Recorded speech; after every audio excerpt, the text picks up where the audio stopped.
सभी भक्तों और सखियों को जय जय श्री राधे, राधा वल्लभ श्री हरिवंश। आशा करती हूँ कि आप सभी प्रसन्न होंगे और श्यामा श्याम जी की भक्ति में होंगे। और सखियों, आप सभी ने अब तक मेरे द्वारा गाए हुए 160 श्लोकों का गायन और श्रवण किया होगा। श्री जी की कृपा से हमने 160 श्लोकों की संख्या संपूर्ण कर ली है। तो आज उसी क्रम में हम लेकर आए हैं 161 से 170 तक के श्लोकों का आज हम गायन करेंगे, श्रीमद् राधा सुधा निधि के श्लोकों का। तो चलिए प्रारंभ करते हैं आज का प्रथम श्लोक। श्लोक संख्या 161 है।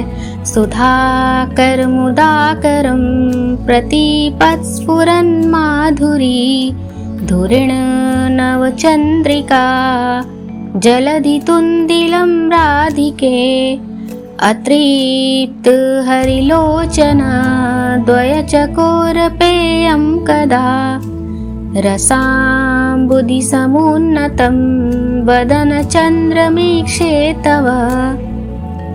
अर्थात इसकी व्याख्या हम करते हैं, जहाँ पे कहा गया है कि हे श्री राधे, चंद्रमा को व्यर्थ सिद्ध करने वाले, प्रतिक्षण उमड़ते हुए, माधुर्य को धारण किए हुए, नवीन चांदनी के समुद्र को बढ़ाने वाले श्री श्याम सुंदर के चकोर के समान अतृप्त युगल नेत्रों से पान करने योग्य और रस सागर से उदित होने वाले आपके मुख चंद्र को मैं कब देखूंगी।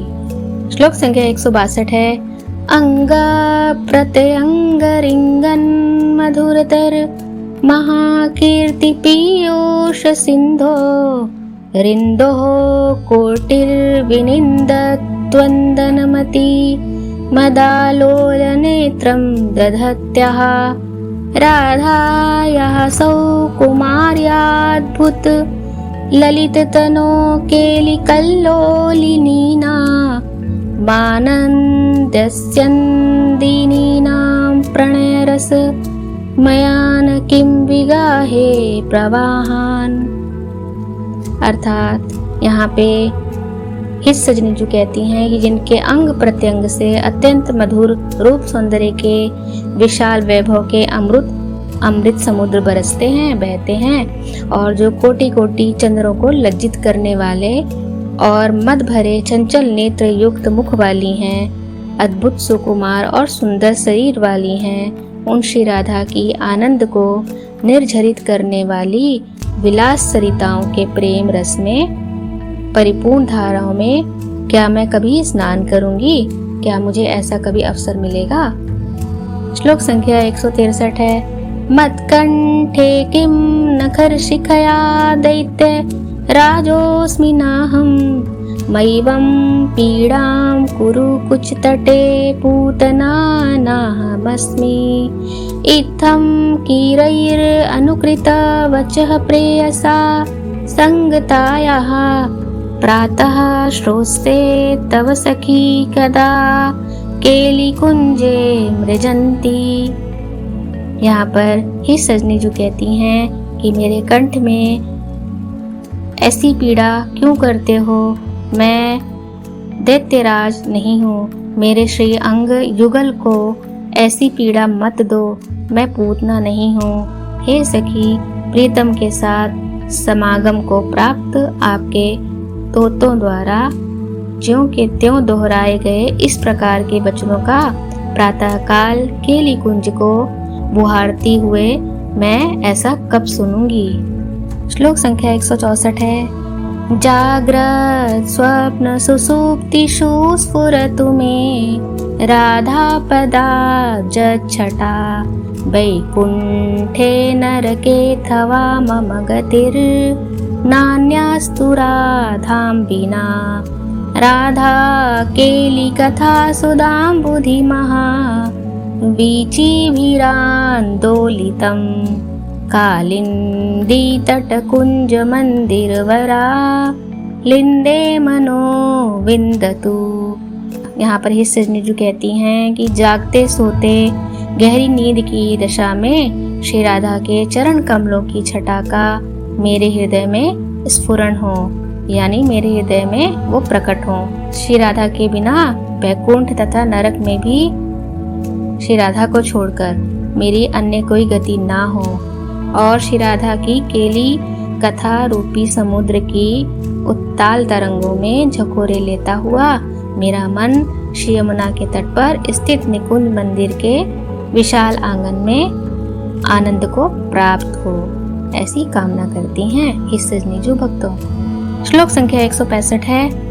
अलिंदे कालिंदी तट नवलता मंदिर गते रथा मर्दोरद्भुत श्रम जल भरा पूर्ण वपुषो सुख स्पर्शे नामीलित नयनयो शीतमतुलं कदा कुर्यां संबीजनमः राधामुरभिदो।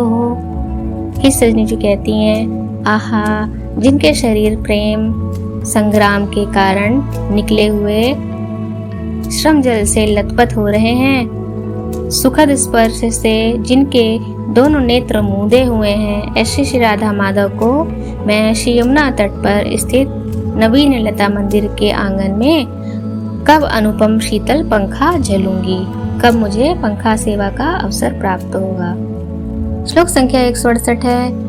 श्रीमद् राधे त्वमथ मधुरम श्री यशोदा कुमारे प्राप्ते कैशोर कमतिरसात्वल्गसे साधु योगम इत्थं बाले महसि कथया नित्यलीलावयः श्री जाता वेशा प्रकट सहजा किन्नु दृश्या किशोरी। अर्थात व्याख्या की गई है कि ही सजनीजू कामना करती हैं, हे श्री राधे, श्री यशोदा कुमार के किशोरावस्था को प्राप्त होने पर आप भी अति रसावेश के कारण इसी किशोरावस्था रूपी मधुर संयोग को सहसा प्राप्त हो रही हो और इस प्रकार कहे जाने पर बाल अवस्था के प्रकाश में जिनको नित्य किशोर लीला की शोभा का आवेश हो गया हो, जिनका सहज रूप प्रकट हो गया है, अर्थात जिनकी सहज किशोरावस्था प्रकट हो गई है, ऐसी श्री किशोरी जी मैं आपको कभी देख सकूंगी, ऐसी वो कामना करती हैं कि क्या मैं आपको ऐसा देखूंगी, आप दोनों के किशोरावस्था रूप का कभी दर्शन कर पाऊंगी, वो कामना करती हैं। सखियों, श्लोक संख्या 169 है।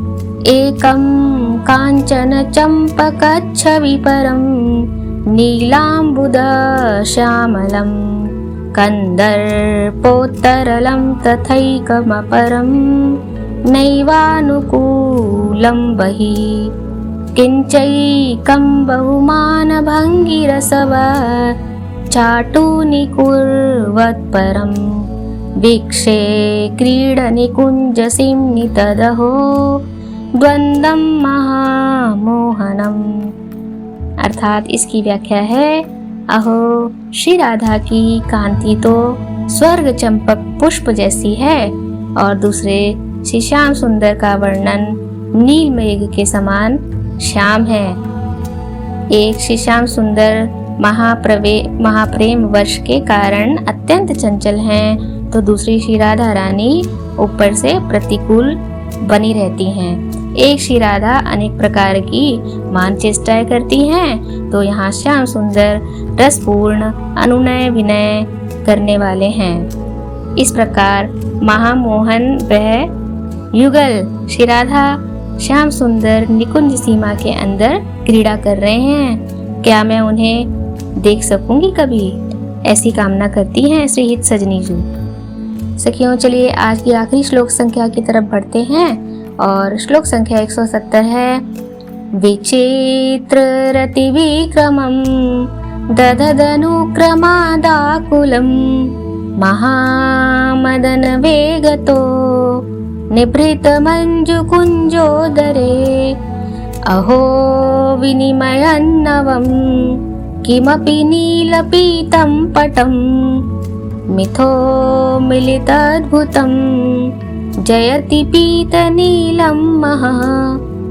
अर्थात यहाँ पर ही सजनीजू ने क्या व्याख्या की है, चलिए श्रवण करते हैं। वह कहती हैं कि एकांत कुंज के मनोहर अर्थात भीतरी भाग में अनंग काम के महावेग से आकुल बना हुआ, एक के बाद एक विचित्र रति पराक्रम प्रदर्शित करता हुआ तथा किसी अनिर्वचनीय ढंग से अपने नीले पीले वस्त्रों को अदल बदल करने वाला परस्पर संयुक्त अद्भुत पीला नीला तेज सर्वोत्कर्षता से विराजमान है। तो आज के 170 श्लोकों की संख्या समाप्त हुई है। आगे फिर हम मिलते हैं और आगे के श्लोकों का गायन करते हैं। तब तक आप इसी तरह के प्रेम लीलाओं में डूबे रहिए और श्रीमद् राधा सुधा निधि का गायन करिए। जय जय श्री राधे।